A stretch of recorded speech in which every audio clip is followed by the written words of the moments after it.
Monsieur le ministre, bonsoir, merci d'être avec nous. Irana. Alors on dit que vous incarnez la gentillesse dans un monde politique souvent dur. Comment comptez-vous vous faire respecter tout en gardant votre style et votre personnalité? Alors, me fait respecter Irana d'abord, avant tout, je voulais commencer par dire en fait que je suis très heureux de m'exprimer aujourd'hui devant tous les Polynésiens. Alors, bien sûr que j'ai mon style, je pense que j'ai mon équipe qui me connaît assez bien. Je suis en fait très au fait de tous les secteurs qui sont les miens, donc je pense pas que je vais avoir des soucis pour me faire entendre en tout cas. Hum, Vous venez de prendre vos fonctions, quelles sont vos priorités? Alors je l'ai dit, certes on a une très grosse échéance qui arrive à 2 ans maintenant sur les Jeux du Pacifique, mais en fait moi j'accorde une attention particulière en fait à la structuration de mes secteurs, hein, que ce soit au niveau de la jeunesse, de l'artisanat, de la prévention contre la délinquance, et bien sûr du sport. En fait, voilà, tout ce que je souhaite en fait c'est pouvoir donner les armes nécessaires à l'ensemble des acteurs de mes secteurs pour qu'ils puissent en fait déployer leur politique à leur niveau. Le monde du sport en Polynésie manque d'infrastructures.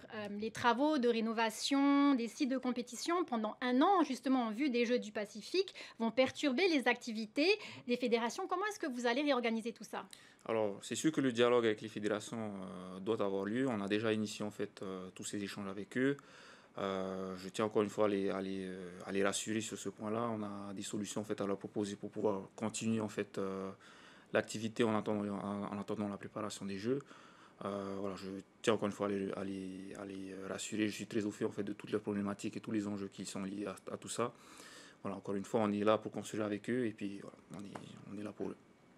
Toujours sur les Jeux du Pacifique, il y avait cette interrogation sur la piscine olympique. Est-ce qu'il est toujours question de faire une piscine hors sol du côté de Mamor?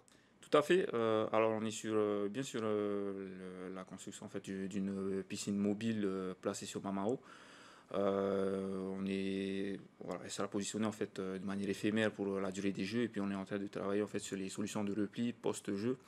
Donc on a bien sûr des pôles d'attractivité à développer au niveau du sportif, hein, donc travaux qui vont rentrer en fait dans le cadre de la décentralisation. Et en fait, on a commandé une étude pour pouvoir déterminer quelle serait l'autre solution de repli, puisqu'on a deux bassins, un de 25 et un de 50 mètres, qu'il va falloir replacer. Et justement, combien est-ce que ça coûte ce type d'infrastructure? Alors, sans avoir forcément les chiffres précis en tête, on est parlant des 2 milliards sur les deux bassins.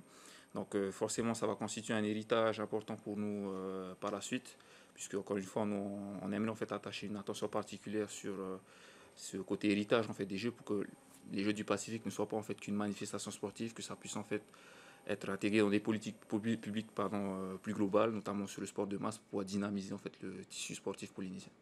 La jeunesse est au cœur de votre portefeuille. Quel regard portez-vous justement sur la jeunesse? Alors j'ai un regard particulier sur la jeunesse, hein. C'est là où j'ai fait mes premières armes, en tout cas sur la commune de Punaria. Donc je suis aussi très au fait des enjeux qui sont liés à ce portefeuille. Forcément, c'est un secteur clé en fait si on veut bâtir la société polynésienne de demain. Donc je suis très content en fait que le président Moïtebo Derson m'ait confié ce portefeuille clé en fait pour la suite. Il semblerait que le dispositif passeport ne soit pas reconduit. Est-ce que c'est le cas? Pourquoi? Alors à l'heure actuelle, en fait, il faut savoir que le dispositif passeport est un dispositif qui relève de l'État, donc qui a décidé en fait d'arrêter le dispositif, en tout cas en ce qui concerne la Polynésie française. De notre côté, en fait, au niveau avec la direction de la jeunesse et des sports, on est actuellement en train de travailler sur un texte qui va encadrer en fait les aides financières dans le domaine du sport. Et c'est l'occasion en fait pour nous de recréer en fait le dispositif puisqu'il n'existe pas en fait de manière réglementaire dans notre réglementation polynésienne. Merci, monsieur le ministre, d'avoir été avec nous et d'avoir Merci beaucoup. répondu à toutes nos questions. Merci beaucoup.